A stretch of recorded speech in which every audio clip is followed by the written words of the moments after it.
You have to reinvent yourself several times. This is brutal. It's brutal. No one said business would be easy. There it is. We have to close it. What can't an owner bill evade? Two things cannot be fully delegated. But lately, all we hear is, give us investment, give us investment. Why can't we do without them? It used to be possible. Like those wild 90s when you took loans from the wrong people and then they take you to the woods with all that follows. Every business has blind spots. Things that slow it down, but the owner doesn't see them because they're inside the business themselves. Tatyana Khasanova has gone inside hundreds of companies and seen these zones from the outside. And today, we'll talk about how to recognize the things you've stopped noticing in your own business. Tatyana, good day. Hello, Mikhail. Many businesses develop for years, making plans, but nevertheless, blind spots still exist. And what exactly is a blind spot in business? Let's imagine you're a guest in a new family, entering a home where they've lived for several years. The smell of that apartment is so familiar to the family that they don't even notice it. But as an outsider, you walk in and many smells are immediately obvious to you. That's roughly what a blind spot in business looks like. When you've been in it a long time, you're so used to what's happening that noticing new circumstances is almost impossible. Can it be predicted somehow then? Well, there are technologies for prediction, of course. Our favorite technology is Foresight. We like looking into the future, around the corner, to see what's waiting for us. It's impossible to fully predict the future, but you can calculate scenarios that might happen. We've shifted a bit. Businesses started preparing for the future, but the better strategy is deciding what future you want and building a path to it. And what's the percentage of, well, maybe accuracy isn't the right word, but what's the percentage of randomness in these predictions? The margin of error, yes. It really does exist. And you see, it depends on the horizon, how far out. In a 5 to 7 year horizon, if we're talking about Kazakhstan and not America, for example, it's very predictable because our market still lags a bit. And if the future has already arrived elsewhere, we're still catching up to it. So we can calculate with a higher degree of probability what's around the corner. How unusual. We're moving into interstellar territory, right?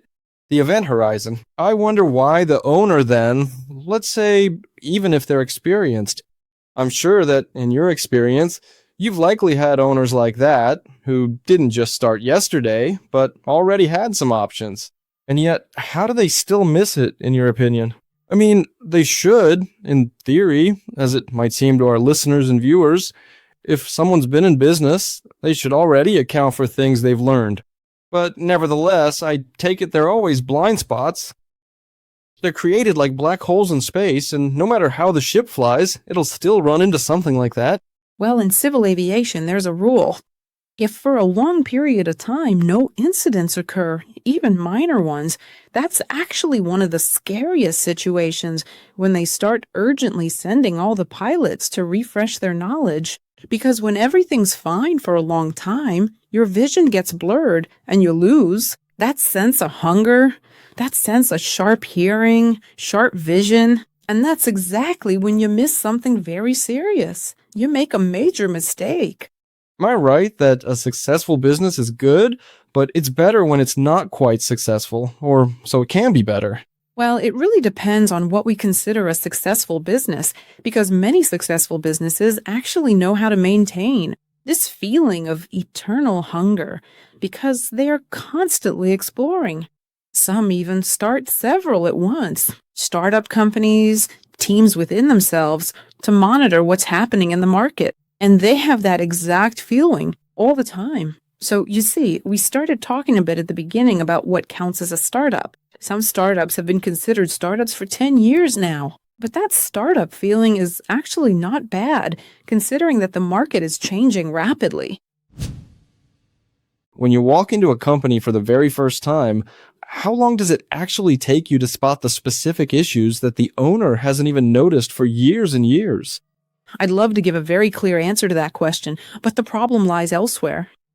What is a business owner? It's a person who, like a cabbage, like that core, has covered themselves with many leaves. And for us to understand the truth of what's going on, we need to peel them back as quickly as possible and see what's inside.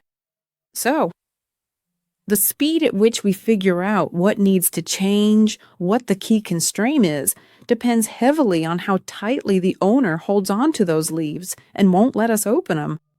Because, unfortunately, very often, owners tell us how great everything is for them. Then why are we mad?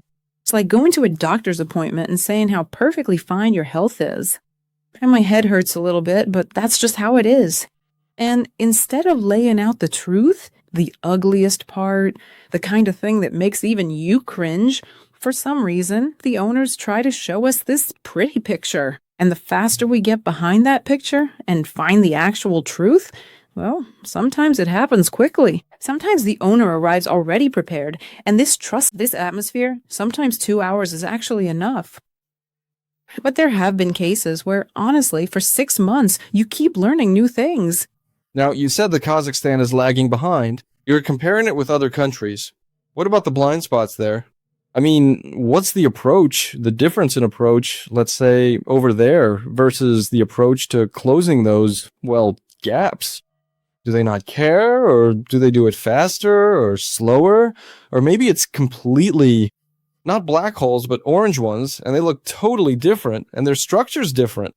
Well, that's a characteristic of the post-Soviet space. For years, we've cultivated this approach that you have to handle it yourself. And in countries with that kind of culture, where you have to be strong and handle it alone without help, it's harder there. Where there's already a culture of knowing how to ask for help, even going to a therapist, where it's not shameful, where it's considered normal to go and talk things through with a therapist when you're having a hard time, it's much faster there. People here aren't ready to accept help. They might call you in to help. But again, they just show off how cool they are, so then what's the point of us? And just for memory, what is the most common reason they call for help? Well, Europe grew up on consulting, and if you look at it, the good consulting schools were formed in England, and much of the toolkit we use now is a mix of tools from England, a bit from America, and we still try to implement a little Kaizen there. Although Kaizen is a separate philosophy, it would be good for some manufacturers to use the basic elements as well. So that's why we have a mix of cultures, and accordingly, we mostly use a mix. You know, you've really got us all quite interested in this whole Kaizen philosophy. Could you perhaps take a moment to tell us a little bit more about what it actually entails? Well, it's Japanese culture, of course, and it was formed in manufacturing companies in Japan. I was lucky. We were trained by Mr. Mitsubishi himself. What was interesting? I mean, it's probably also about the cultural difference. At the moment we were invited to this training, there was this excitement. Like, now they're going to tell us all about it. We're used to having color slides, a dynamic speaker who engages you, and they go through everything with you in a beautiful, interesting, and exciting process. We arrived, we sat down, and a very elderly Japanese man, very slowly and for a long time, showed us what Gemba is. Showing us on gray, or rather black and white slides, in a monotonous voice. And it went on like that for 3 days straight. When the training process ended, we were so happy to give the speaker failing grades because, well, it wasn't what we wanted. But even 8 years later, I realized that I'm revisiting that material and I'm happy to use it because the toolkit that's in there is actually very applicable. But the way it was packaged when it was handed to us was so foreign that we just weren't ready to accept it. So the Kaizen that we're, promoting now, it's already like sushi rolls. We're not eating authentic sushi rolls, though. So what do you do? Do you talk about your business? And what do you actually see most often? Let's keep in mind that many businesses in Kazakhstan actually do use these support programs. They go through incubators, accelerators, and post-accelerators. So some growing businesses, entrepreneurs, and startups already have this skill, the skill of finding the problem. And they call you in as a resource to help them specifically with that part. This is happening more and more often. And that makes us happy. So when we say the owner talks about their business, sometimes you arrive and he says, "Look, I did a diagnosis, double check it." Like with a car, right? "I have a knocking sound here. I think it's this, but please check if that's right, okay? And tell me how much it'll cost to fix it." There are those who already understand this, and those who use consulting. They use it correctly as a resource to achieve changes quickly. But for those who aren't very familiar with it yet, or aren't ready yet, meaning they're mentally immature, maybe in adulting years, but not quite there yet, not yet ready to face these unpleasant moments, in those cases, the owner might say whatever they want, but we know how to listen. If someone tells us about the circumstances, about how hard it is in the current reality, we know we need to help them look there. Focus of attention, not focus of attention, but locus of control. Shift it back to the person, like, what are you deciding then? What blind spot do you find most often in any business, in almost every company, that no one else can find, but you say, there it is, we have to close it no matter when, but it must be closed? Well, saying no one can find it is probably a bit unfair because there are many good consultants who know how to find them. Our special skill is that we know how to work with family businesses, where besides the blind spots, everything is also very deeply intertwined, where so much is truly tied to the key owner, and sometimes not just him, but also his spouses, children, brothers, and so on. And that's where we know how to not just find this blind spot, but to gently and sustainably point it out to them. Because when you show someone where it hurts, it's painful for them. And then comes this aggression directed at you. Like, how dare you find that? Well, and you're like a Band-Aid. Yeah. And we gently say, look, this is going to hurt for a moment, but we're going there because, and that is probably our key skill. We know how to work quickly while being sustainable without damaging family relationships if there are relatives in the company, and preserving all the key family values. And what do you mean by sustainable? It means no divorces. We won't be the cause of a divorce. We won't be the reason brothers and sisters stop talking to each other, and so on. We'll show them how to separate their roles, and we'll teach them to separate those roles and teach them how to negotiate. You're like Leopold the cat? Well, something like that. Oh, I like that. I'm Leopold. You touched on the topic of family business. What is your overall, shall we say, attitude toward the ideal business model? Why is it that we as humanity have fundamentally shifted toward a basic business model where I'm the boss and then someone replaces me, or the business closes, or something else? What happened that made people stop believing in the family? That's a good question.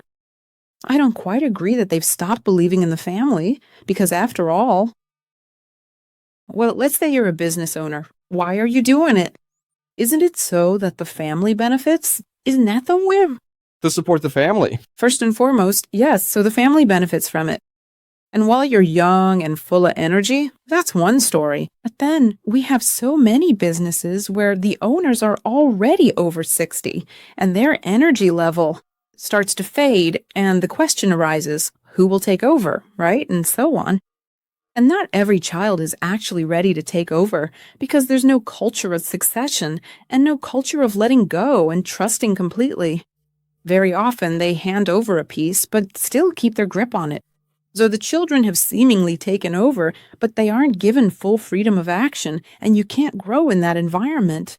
That's why family relationships are more important to us than work relationships, so families often make the decision. A business is separate and family is separate. And in business, when you don't hire relatives, it's much easier to make tough management decisions, urgent management decisions, because you hire slowly and carefully, but you need to fire quickly as soon as you realize it's time to part ways. So where's the line between I have a business and I am my business. Well, that's exactly where the line is. Can I step away from it? Can I leave for, I don't know, a month, 2 or 3 without contact? If my business keeps running, it means I've managed to build a system rather than tying everything to myself and making myself indispensable. And if I can do that, then I have the opportunity to scale up. Where exactly does a business lose money that the owner might not even suspect? And which blind spot is the most expensive then? Again, a bit of history, literally our day before yesterday, right? In the past, what was an entrepreneur? It's a person who has enough courage to take a risk and start doing something. Since there wasn't this mass of data processing, and so on, now the world has changed significantly. And the risk component of entrepreneurship has gone away if you know how to research the market correctly. And researching the market is quite simple now. In Kazakhstan, these data centers and big data are already being gathered, which help you, with the right query, to really quickly look at the market volume, the shift in these market sentiments. And the biggest loss of money happens when you stop researching the market. You stop being in contact with your customer. You entered successfully once and think your model will still be successful for many years. That's just not the case at all. And yet, it doesn't require great heroism. There actually needs to be a first, second, and third, right? Timely research into what's happening, timely research into how satisfied my customer still is, whether they still need it. So this CusDev becomes a common thread, a mandatory skill for any entrepreneur. And if we're talking about acceleration programs, when they get there, the first skill we attach to every participant is the ability to do CusDev on their own.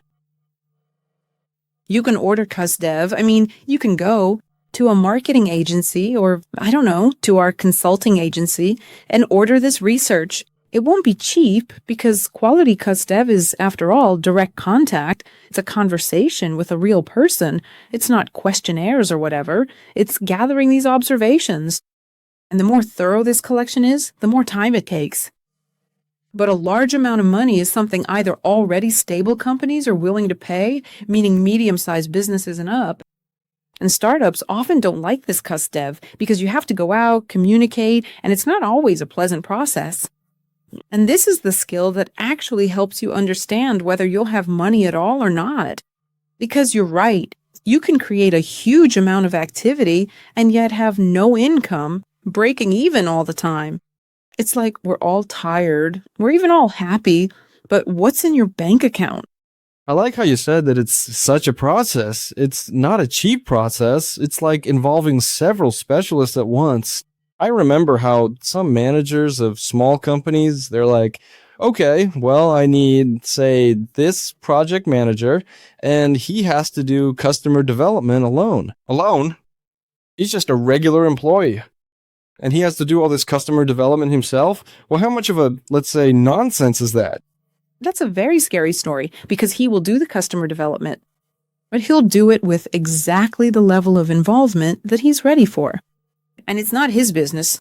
If he carries any risks, it's losing his job. What can't an owner delegate? You can't fully delegate 2 things. That's marketing, meaning you still have to stay aware of what's happening on the external, on the markets, right? And you can't fully delegate finances because it's a resource. It's what allows you to quickly understand if your business is healthy or not. The other parts can be given away completely to someone. Yes, to outsourcing, to employees. So a project manager is great. A product manager is great, but you go along with them. If you can't do customer development yourself, you at least listen. But founders don't like to talk. Yes, there are founders who don't like to talk. My favorite case, in one of the acceleration programs we had, a company that came up with a product that was, they got a certificate. There are only 3 such certificates in the world. They have one, and 2 American companies have the others. And they thought that since they had the certificate, a whole avalanche of users would now flow to them wanting to work with them. But they didn't go out, they didn't meet people, and where they published about their certificate, their client doesn't go there. Literally 6 months later, another startup team appeared that came in with a similar product. It was, 10 times weaker than theirs. They didn't have this super certificate, but the founder wasn't afraid to go out, talk, get rejected, sometimes get rejected in a rude way. And after literally 6 months, the second team took almost all the main contracts in the Kazakhstan market, and the first team ended up as employees. So a product is great, but it's very little to be successful. And in general, how good is it to have outsourcing? Hypothetically, it's easier for me to pay 400,000 tang as a subscription and get, well, sort of, yes. But I always have this fear, that the quality will be lower than if one person was sitting there for 400,000 doing the same amount. Well, suppose, even if it's not the same, I hire 2 people, but the quality is higher because his main thing is to keep his salary, not to get fired, so he can just get that money. He has to try hard. So, in any case, the quality of the approach, where they have 1 million projects and they get 400 for all of it, versus here. Oh, my favorite topic. I really want to talk about this. Look, what is outsourcing? First, it depends heavily on the stage of your company's development. When you're a young, budding startup founder, or even it doesn't have to be a startup, it could be a traditional business, having outsourced development, and not just development, an outsourcing company to help you hire staff. An outsourcing company that will help you with resources, raw materials, and so on is much more profitable because you come to them as a client and they want a long-term relationship with you. They're ready to adapt to you and you're the customer for them and they treat you very carefully and gently. What is the person inside the team? It's a person who now thinks, aha, you're my employer, you owe me, this, that, and the other. Inside a team, any person also requires emotional maintenance for that individual. You still have to give them attention, and you can't just give it in passing, right? You still have to be interested in what's going on in their life, how things are going, take into account their circumstances, and so on.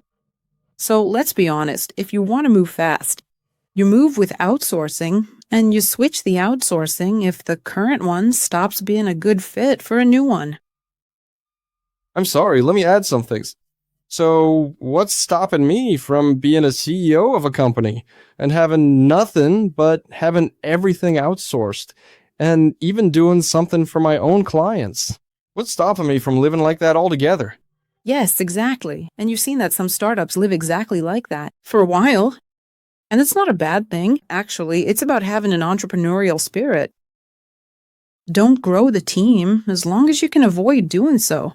Grow it when you're actually going for investment, because when you go for investment, the investor will, of course, want the knowledge that's in your business to be kept by more than just you.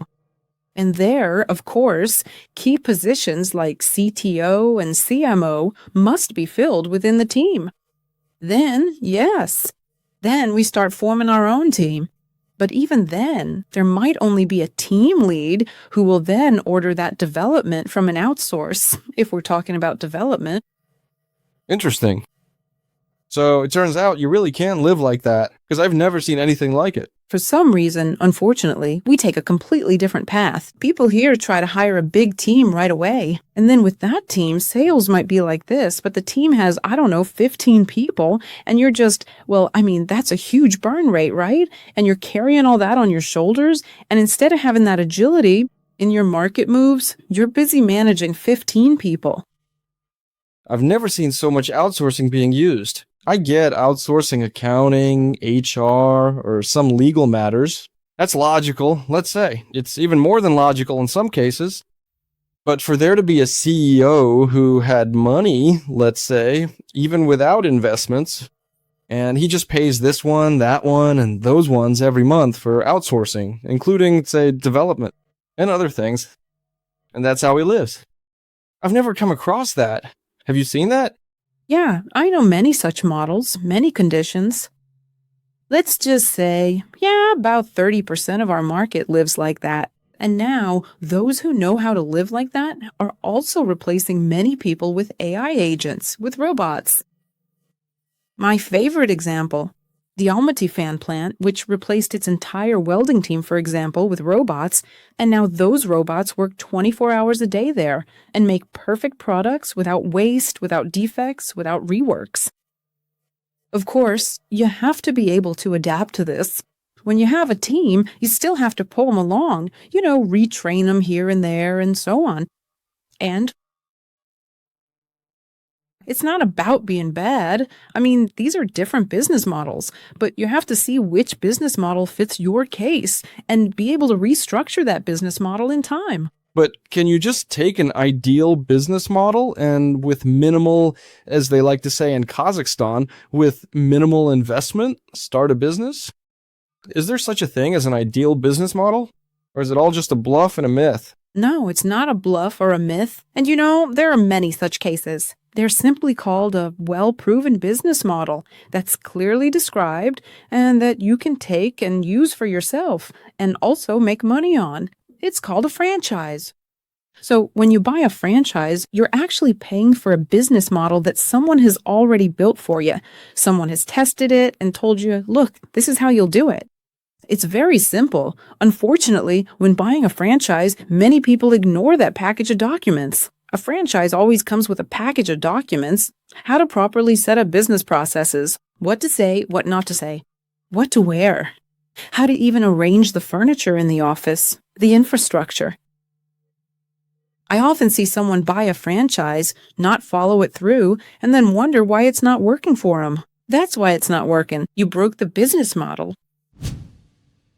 We all know various books that say, for instance, back in 1920, how a person would fill a movie theater. It says, if you want to. It's a very basic book like that. And I'll give an example now. It says, if you want to fill a theater, then make the tickets cheaper. If you want to have a good profit, well, more or less, then you raise them, but you'll have fewer people in the hall, which can actually create a bad impression. First, that it's an expensive theater. Second, that few people go. Basically, thereby ruining those marketing impressions. To what extent can such, let's say, examples from the past be applicable now? And can they be not just adapted, but simply applied? Yeah, they can be applied. The correctness of the answer will depend on which technological wave you are in. That is, we as a company are evolving, right? You probably know about these waves, right? How the economy develops. There are companies that have gone far ahead in terms of AI, right? And so on. This is the new sixth technological wave. But then there are businesses that are still in that third or fourth technological wave. And that's really the 20s, the 50s, the 1900s, right? And of course, yes, these tools still work. So you just take them and use them if you clearly know what you're about. Look, if you've learned to bake bread that people buy, you don't need to invent a new, different bread. You can run experiments and sell it somewhere.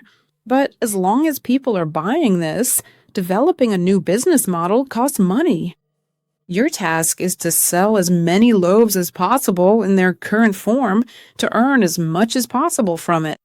And having earned here, then gradually develop something else, other directions. So if your direction is still in demand in the form it was in demand in the 50s, like, for example, a movie theater, then why not? Well, yes, indeed. There was a bakery 100 years ago, and it's a bakery now. If the bread is tasty, if it's in a high traffic spot, yeah, why not? Exactly. So it's interesting here.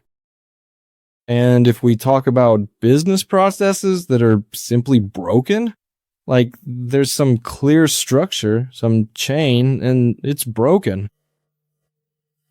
But it's not visible at first glance until someone from the outside points it out, or something else. What do you do? Actually, there are only 4 reasons why a business doesn't grow. One of them is indeed the brokenness of processes. And you're very right that in this case, when we're called in, they always tell us to fix it. But often they don't say fix the processes. They say fix my people. My people are broken. So when they come to us and say, oh, my employees are driving me crazy, this and that, we know some business process is broken. We just need to find exactly which business process is broken. Well, that's one of the reasons for what's going on in that business. And what kind of scanners do you have? What kind of x-rays do you use to understand how big the crack is in this business process? Let's say the whole business process is essentially a vertebra. It's an artery. Diagnostic tools haven't actually changed much. If we're talking about that, yeah.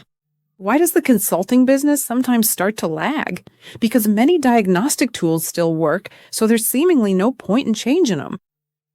Take the SWOT analysis, which already seems so cliche, but it still works. It's just like when you go to the doctor. You still take basic tests that annoy you, but for the doctor, they're very revealing. Like a simple blood test. Why blood? My leg hurts. But you go and do it because for us, it also tells us certain things. So the SWOT analysis, as cliche as it might be, is also good. Interesting. Because, well, personally, I already thought it was outdated. To be honest, because you can tell, again, we'll touch on this later, an AI, look, do a SWOT analysis for me and give it the data.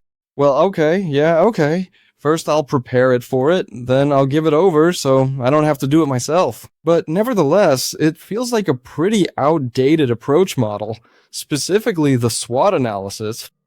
Since the internet came along, the SWOT analysis existed even before the internet. No, look, a tool like SWOT analysis remains. It's just that you can do it, manually, or you can use an AI agent. Do it for me. And here, again, we also look at what the owner uses or what the top management in the company uses. If they're still in manual mode, then we understand that, it's slow and so on. Our task is to teach them to use prompts, basic ones, and also teach them to do this SWOT analysis not on their own, but by using AI. I don't know, I wouldn't say that. You shouldn't devalue it. We still eat bread, right? It's still the same bread. Some new ingredients might be added to it, but in terms of basic nutrition, it's still good. And what's your favorite analysis?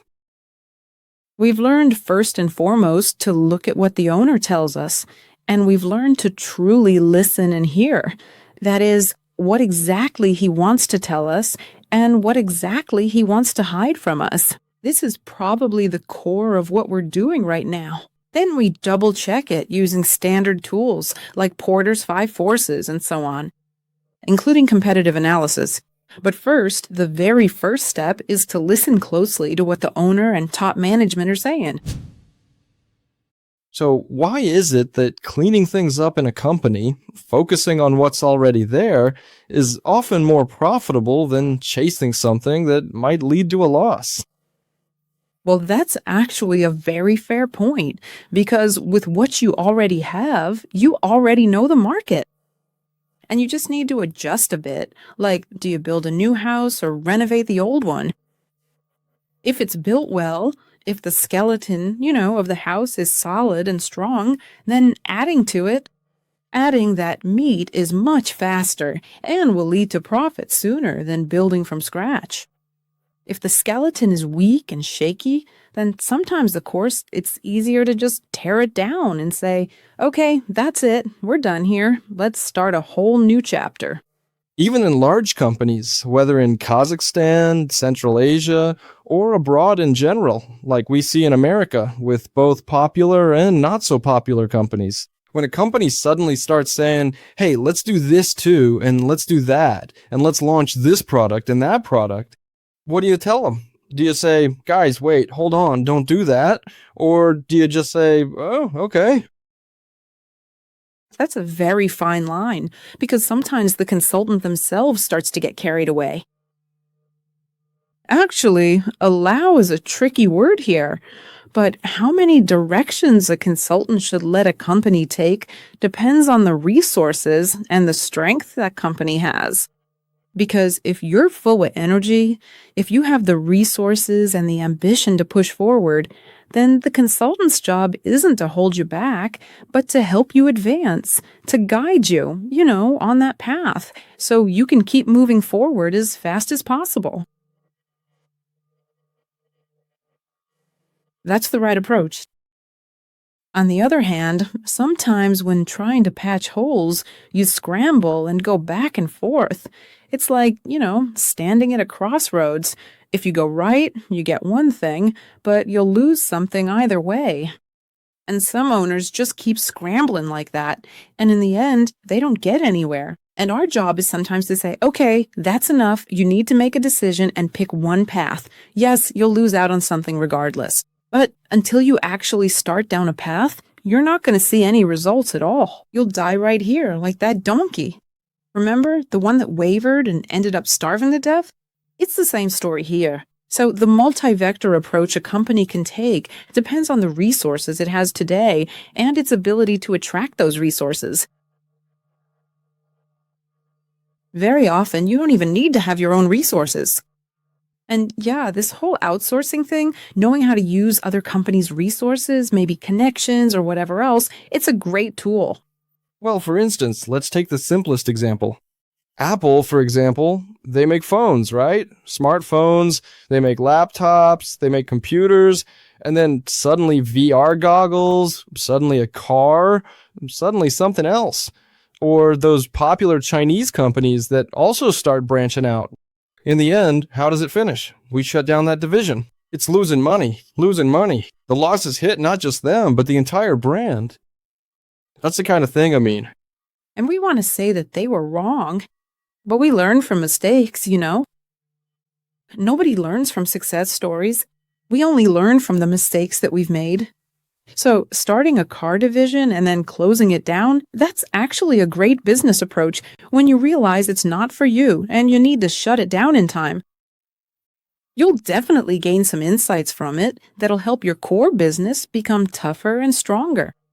So I'm not against it. Well, look, in your personal life, you also spend money sometimes, let's say unwisely, right? You go on vacation, you let yourself, go all out, right? And that's also very important and necessary for your strength, for your mental health, because otherwise you won't have the energy for new conquests. It's the same story with businesses. If you want to go and test out a new direction, go for it. Just do it like a startup. Cheaply, with minimal effort, and without disrupting the core. Remember the bride? Learned how to sell it? Then sell that. You'll slowly and carefully set aside new experiments, and if they're better, then you close this one and move manner. Or you develop two directions in parallel. So how do you know when it's time to close it? Let's talk a bit about loss makers and then about when it's time. Sometimes we keep loss-making products just so that people buy another one of our products alongside them, one that's high margin, and so our customer doesn't go to someone else who has that product. So sometimes brands keep loss-making products in order to, create this ecosystem. Now, about how to know when it's time. If you're not a reckless entrepreneur, but a thoughtful, conscious one, when diving into a startup, you set a time frame you're willing to spend testing that hypothesis and a budget. So, for example, I go into an accelerator to test this hypothesis, and I'm willing to test it for, say, 8 to 12 weeks. If I don't hit those first sales by then, demand validation and so on, then it's junk, not a real thing. We're out of there. That's the right approach. Many incubator programs, they're designed for exactly that, so that you can call it quits at the right term. The thing is, quite often, when you've put in time and effort and you still believe that it'll definitely work out, and you keep pouring resources in over and over, that's when you're just digging your own grave. So if you feel that you're stuck, you go to an accelerator, and a mentor helps you then, right, to break out of that vicious cycle. But what if he doesn't listen to you? Well, it happens. You just say, nope, that's it. Not everyone can be cured. Not everyone can be. Well, of course, yeah. Just like people. Sometimes a disease is so far gone, or even the whole organism at some point, gets something incurable. Yes, startups die, and not just startups. I also have to bring up the issue of the CEO who's afraid to delegate things like that and tries to handle everything himself. So instead of putting someone in charge of each, let's say, city or region for that specific branch and just sitting back to check if everything's okay, or as they like to say on the internet, just sitting there drinking coffee while the business runs itself and so on. Sure, there are success stories like that, but no, he doesn't sleep, he doesn't eat, he's got problems. He's taking a ton of pills, he can't sleep or anything, terrified the business will fall apart. So he won't hire the top people in every place, and that's it. So what do you do with patients like that? Oh, it's actually quite simple. You've described a CEO very well, but that kind of CEO is only one who's also the business owner. The task for any owner is to clearly understand that these are two different roles. A business owner is an investor who's invested their money and time so that this business idea would actually work and start making money. The CEO's job is to manage it well enough to get a return on investment and pay that back to the owner. And as long as the owner is also playing the role of the CEO, they're truly tied up in it and lose their primary position as an owner, forgetting why you even got into this. It was to have an income. But now you feel so important because everything revolves around you since you're so involved. And that's actually a very dangerous path. I want to say that, going back to AI again, it's a great story when you've proven it's a viable business idea, set up the processes, and handed it over to a CEO.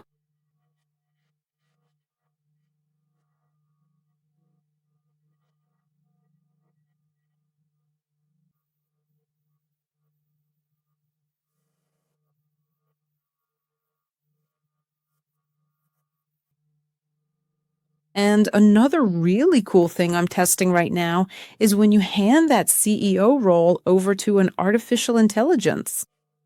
Right now, the position of directors, those operations managers, can be handled perfectly by an AI agent. So, in some companies, instead of hiring a human CEO, we're implementing a CEO in the form of artificial intelligence. So you mean it's not those companies that are always trying to monitor every single minute what needs to be done? This works for any kind of business. It'll work for a restaurant business, for, manufacturing. Interesting. Yes, it's very convenient because people are often afraid to hire a CEO. Why? He'll just take my business and start his own. Now, with the development of AI, you can hand everything over to a system instead of a person, but you have to build that system first. Man, things aren't that easy in business. There's a huge gap between knowing and doing. That's actually what a consultant is for. Many owners know what to do, but can't make themselves do it. Why do we go to the gym to see a trainer? Because making yourself work out, showing up, sweating and all that, well, you feel sorry for yourself. But we don't. Speaking of the hundreds of companies you've seen, when a blind spot goes from just being inefficient, simple inefficiency, to something that actually kills the business. Well, yes, there's only one cure: to realize it as quickly as possible. And it sounds very simple. I know everything. As soon as you feel like you know everything, you're out of the market.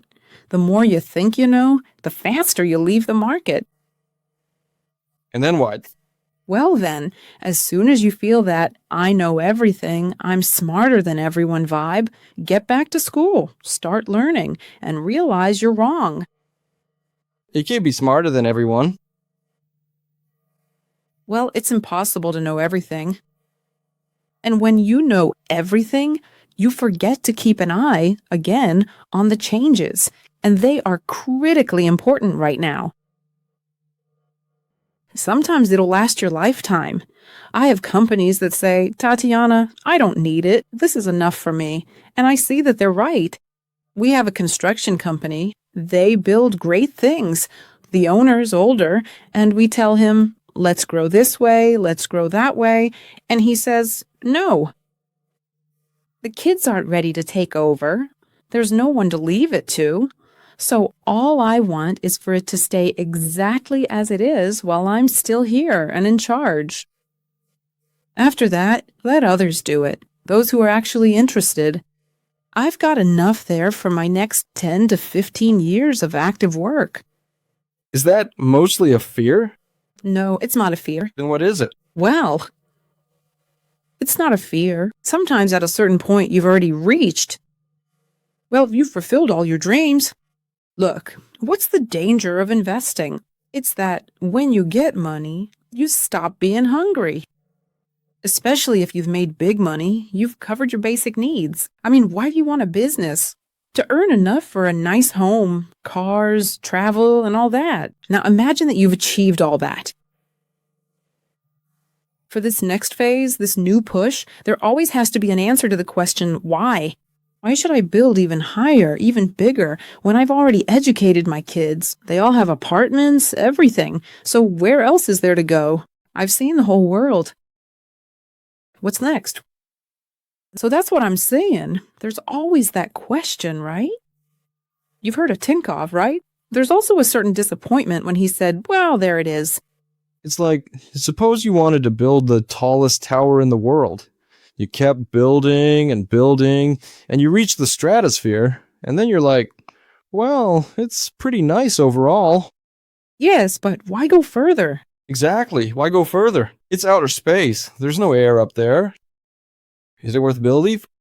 Well, it's sad, of course, if I don't finish it. What if it's beautiful? Even more beautiful. Who knows, looking at it from the moon? Well, yes, perhaps, from the perspective of the next generations, it will be reinterpreted somehow, and someone will say, oh, they shouldn't have quit. They should have kept building. That happens too. But business, there's always a battery in business, and that battery is the owner, the one who's ready.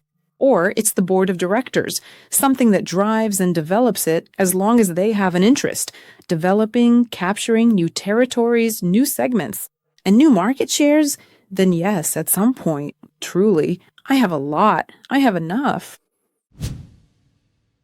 Is there ever a moment when you watch a business and say, where's this all going?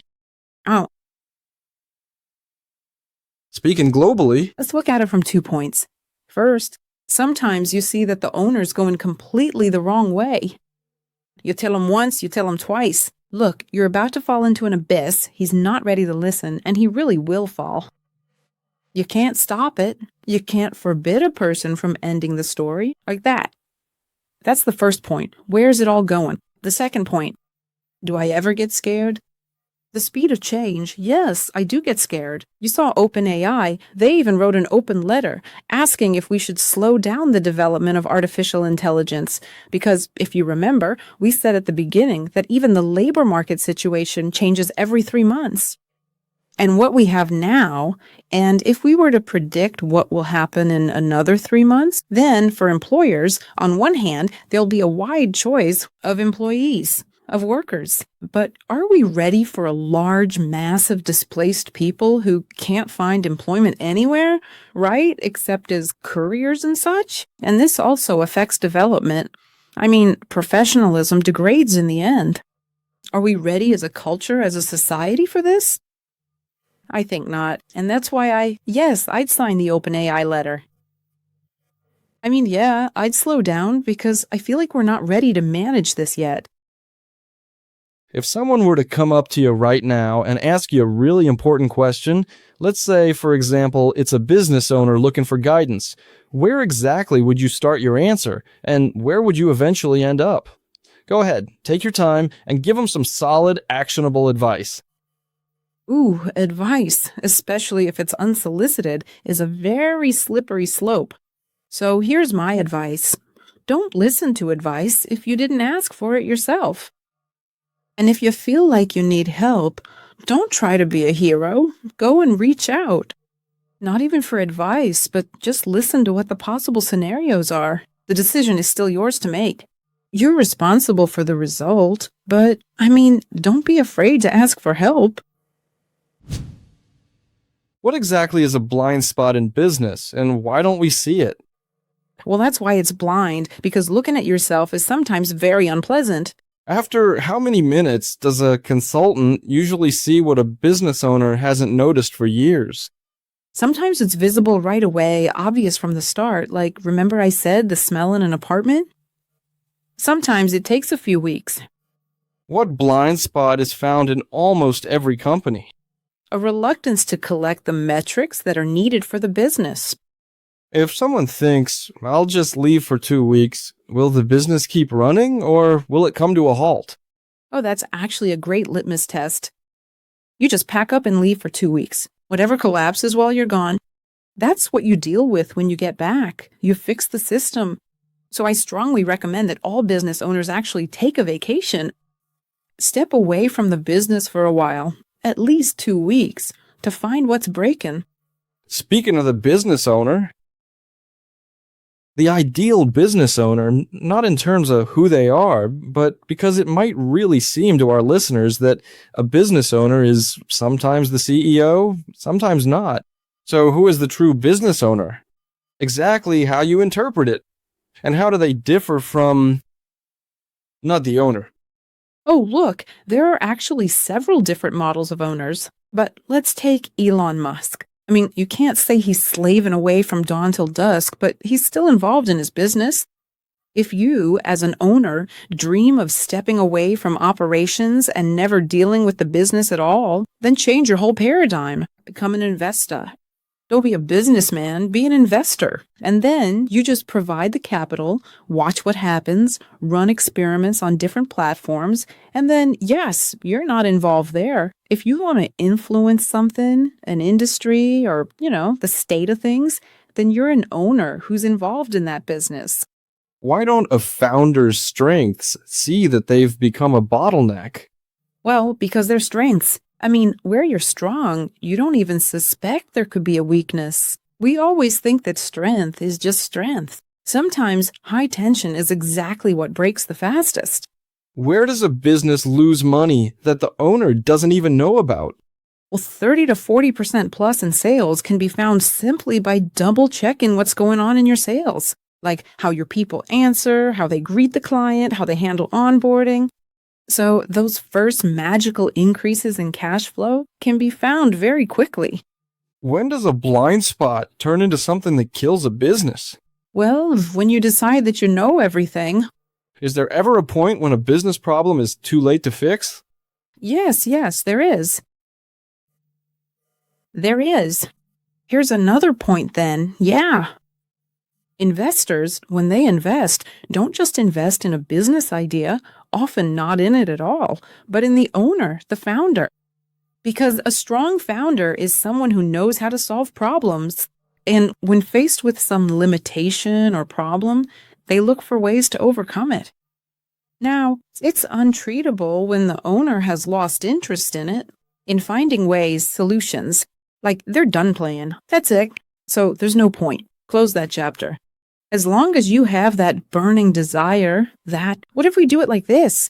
You'll move into completely new industries, like Sony once did, transitioning from one type of business to another while remaining the same company.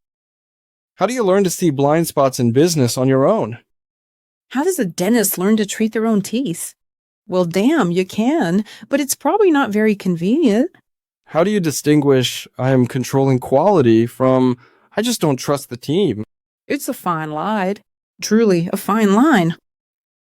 Well, you'll have to figure it out. Yeah, you'll have to look at it many times with observation and feedback to see if it's really control or if it's already a lack of trust.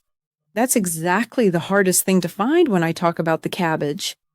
Sometimes owners say, yeah, I've delegated. I'm happy to do it. But then, as we dig deeper and deeper, it turns out they're still holding on to everything.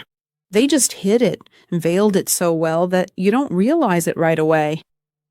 Where does a system really start? With regulations, people, numbers, fines, or ideas? A business has several stages of development, and at each stage, different things matter. So when you're just at the idea stage, as a founder, you have to be a jack of all trades, doing everything yourself, relying on your own charisma.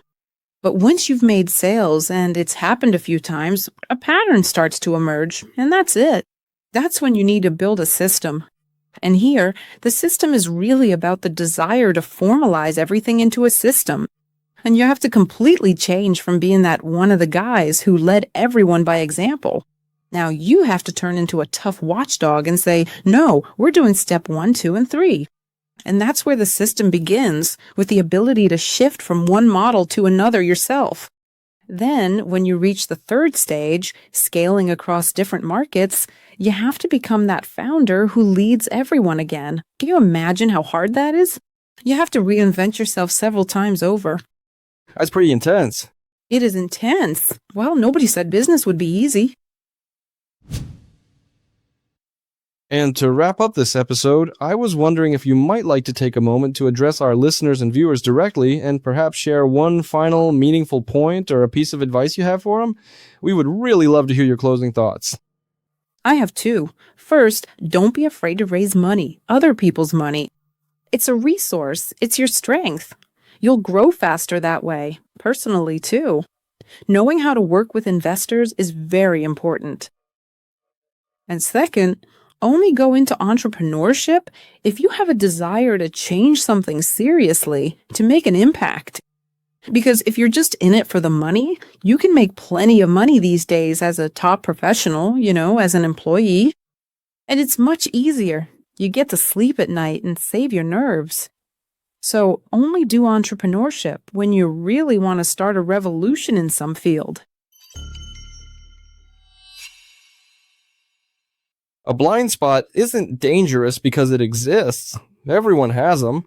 It's dangerous because you don't notice it. Where is it? Well, you're inside your own business. The only way to see it is to look at it through someone else's eyes. The big question for today is, what have you stopped noticing in your business? And what would happen if you left? Tatyana, thank you so much for such an extensive, interesting, and incredibly fascinating conversation about business. Thank you, Mikhail. I wish success and growth to your business. Thank you. Mikhail Svetly was with you. This was the xChief Central Asia podcast. We are on YouTube, Spotify, and on all podcast platforms. Subscribe and turn on notifications so you don't miss any new episodes.